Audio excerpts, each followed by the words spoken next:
When a professor's words became too harsh, an unexpected voice spoke out and left the world talking. The lecture hall buzzed with energy as students filed in, some clutching notebooks, others balancing coffee cups.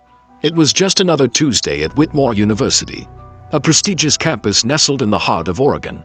Inside room 302, a class on cultural criticism was about to begin, taught by none other than Professor Eleanor Grayson, a name that sparked admiration and controversy in equal measure. Known for her fearless critiques and unfiltered opinions, Grayson had a reputation for pushing boundaries, often using public figures as examples to dissect societal norms. Seated in the third row, blending into the sea of eager faces, was a young man few would have recognized. Tall and poised with a quiet demeanor that betrayed his keen observation, Barron Trump sat unnoticed. He wore a plain hoodie and jeans, keeping his head slightly down, as if trying to avoid drawing attention. His presence wasn't a coincidence. Barron had enrolled in the university under an assumed name, hoping for anonymity. Despite his family's prominence, he craved a normal life, one where he could think for himself without the shadow of his last name looming over him. As students settled into their seats, Professor Grayson strode to the podium, her commanding presence silencing the murmurs almost immediately. "Good morning, everyone," she began, her voice crisp and confident. "Today we're diving into the concept of public image, how it's constructed, manipulated, and sometimes weaponized. And we'll be using some real-life examples." Barron shifted in his seat, his expression neutral. He wasn't sure what to expect, but he could already feel the weight of the moment. But what followed would shake the room and him in ways no one could have predicted. Professor Eleanor Grayson wasn't just a lecturer. She was a force of nature. With a doctorate from Stanford and a prolific career in cultural analysis, she had built a reputation for her fearless takedowns of societal hypocrisy. Her lectures often went viral, shared as both brilliant critiques and polarizing rants. Students packed her classes, eager for the intellectual fireworks she promised. Today seemed no different. As Grayson began, she wove through examples of influential figures, deftly analyzing the contrast between their public personas and the realities lurking beneath. She was captivating, her words sharp and deliberate. Yet it wasn't long before her tone shifted, and she introduced a name that caught Barron's attention instantly. "Take Melania Trump, for instance," she said, pacing the stage with the confidence of someone completely in command. "A woman celebrated for her elegance and poise, yet what does that say about our collective standards? Are we so shallow that beauty and silence become virtues worth celebrating?" A murmur rippled through the class. Some nodded, others exchanged wary glances. Barron felt a subtle tightening in his chest but kept his face impassive. Grayson continued, her words now dripping with sarcasm. "What about intelligence, contribution, influence through substance rather than surface? Is this truly the image we want to hold up for young women today?" Barron stared at the desk in front of him, his mind racing. He had attended the lecture out of genuine curiosity about the world of academia and intellectual discourse. But now, he felt an unease creeping in. Not because he disagreed entirely with the concept, but because of how personal it felt. His classmates seemed entranced, some even chuckling at Grayson's quips. She had a way of making her words feel like gospel, and the room leaned into her critique. But for Barron, this wasn't just a lesson. It was a challenge. A line had been crossed, and he wasn't sure he could let it slide. Professor Grayson didn't stop there. She circled back to Melania Trump, dissecting her every move, from her choice of words during public speeches to her infamous jacket that read, "I really don't care, do you?" The students in the lecture hall leaned in, captivated by her razor-sharp commentary. "She's a symbol," Grayson declared, gesturing for emphasis. "But a symbol of what? Of a bygone era when women were expected to stand silently behind powerful men, to smile prettily and say nothing of substance." Some students laughed. Others murmured in agreement. The energy in the room grew charged as Grayson leaned harder into her critique. "It's fascinating," she added, her voice taking on a mocking edge. "How easily we mistake quietness for grace and compliance for class. What message are we sending to the next generation?" Barron's hands tightened into fists beneath the desk. The professor wasn't just criticizing a public figure. she was targeting his mother. For years, he had watched Melania endure judgment and ridicule. People saw only her image, her past as a model, or her accent, and used it as fodder for their assumptions. But to him, she was more than that. A fiercely private, intelligent woman who had protected her family with quiet strength.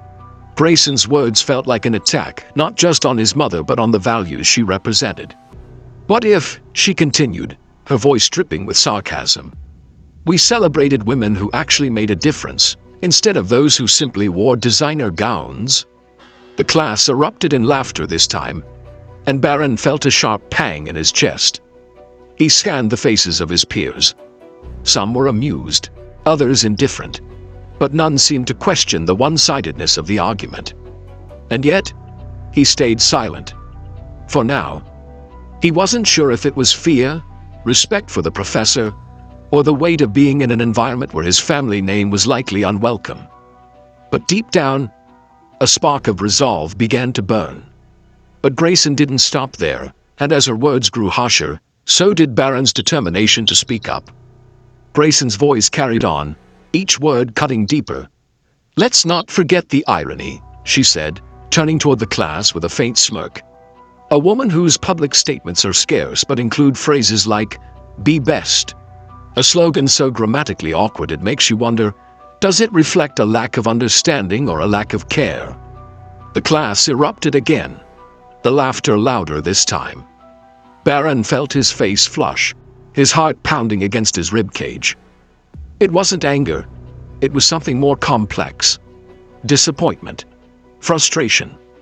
The realization that for all her intelligence, Professor Grayson was using her platform to humiliate someone who wasn't there to defend themselves. His mind raced through the lessons his parents had drilled into him.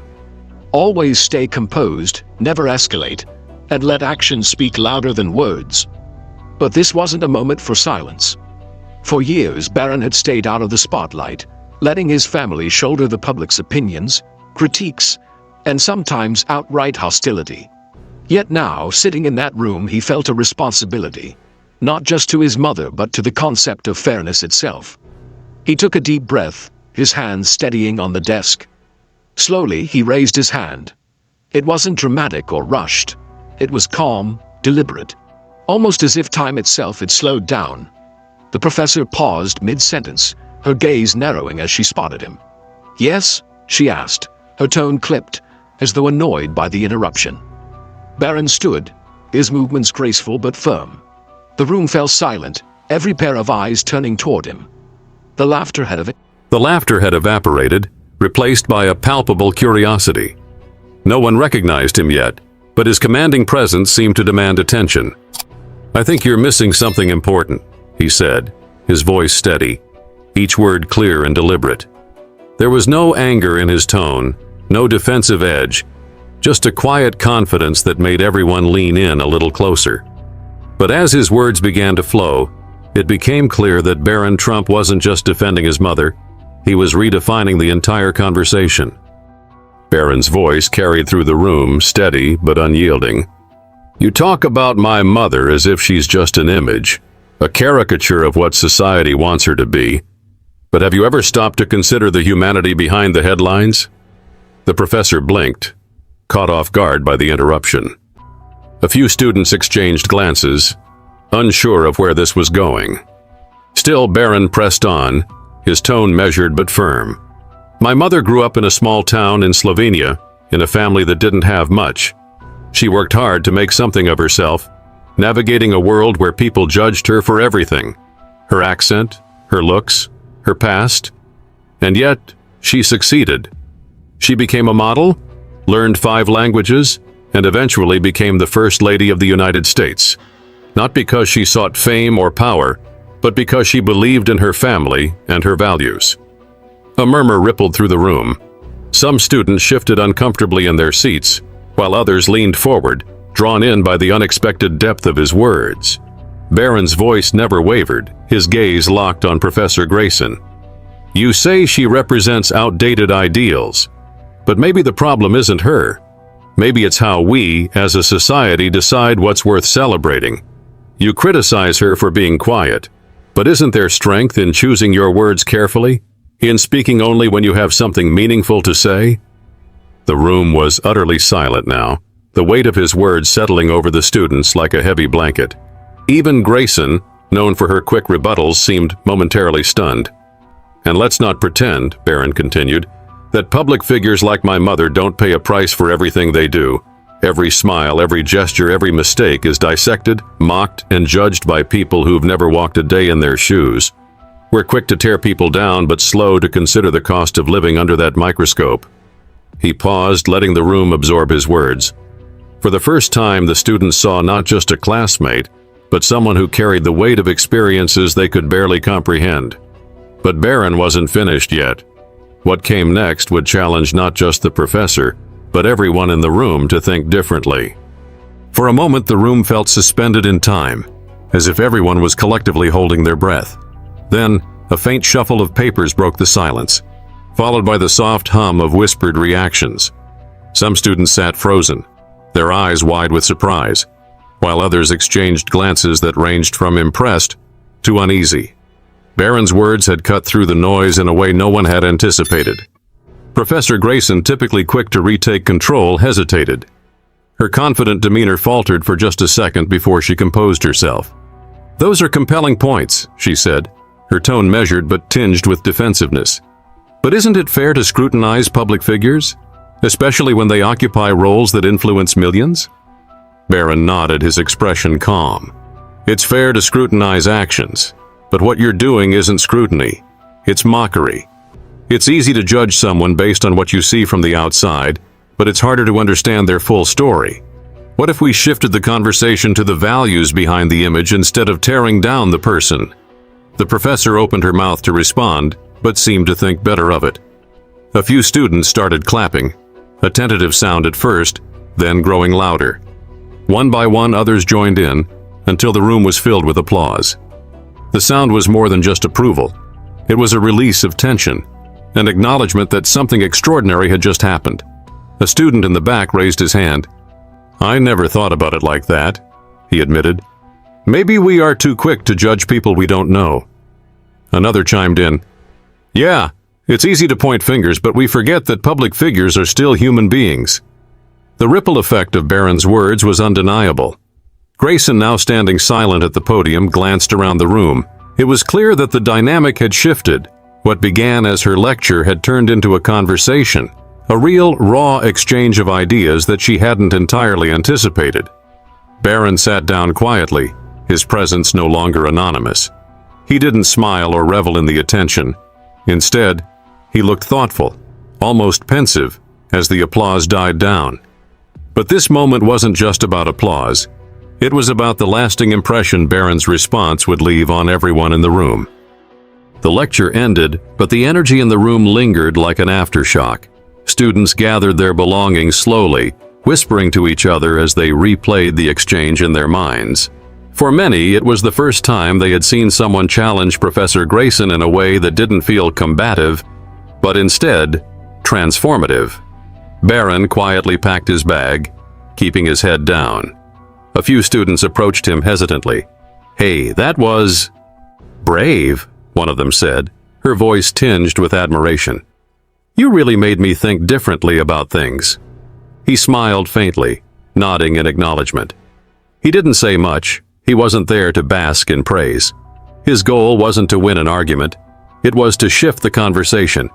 And judging by the hushed discussions around him, he had succeeded. Meanwhile, Professor Grayson remained at the podium, flipping through her notes as if searching for something to ground her.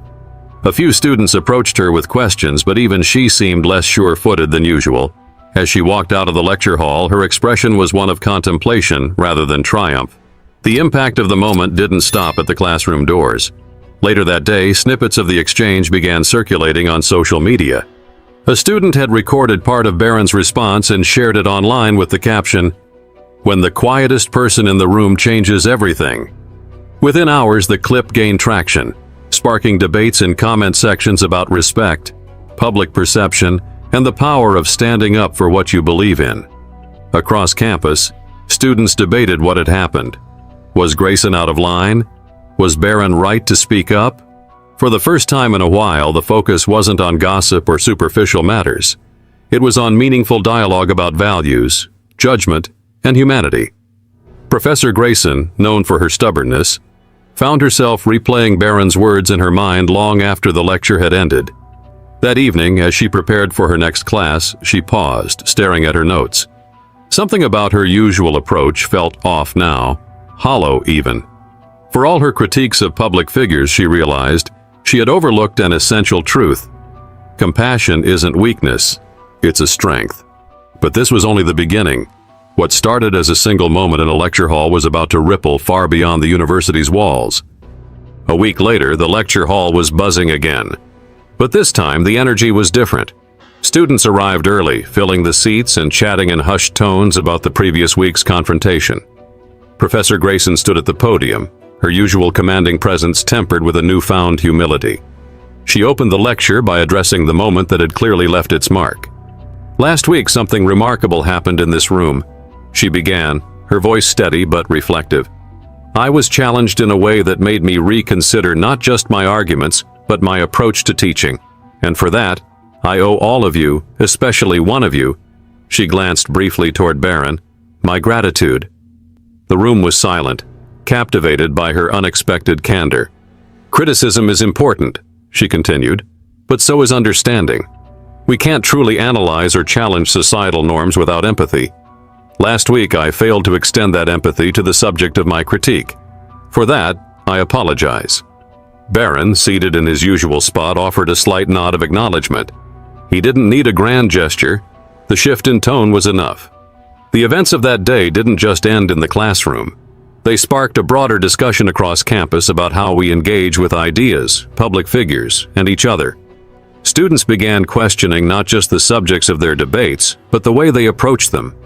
Social media lit up with conversations about the importance of fairness and respect, even in criticism. For Barron, life went on quietly, just as he preferred. He returned to his studies, avoiding the spotlight as much as he could. But his actions had left an indelible mark. Without intending to, he had taught a lesson that transcended any lecture.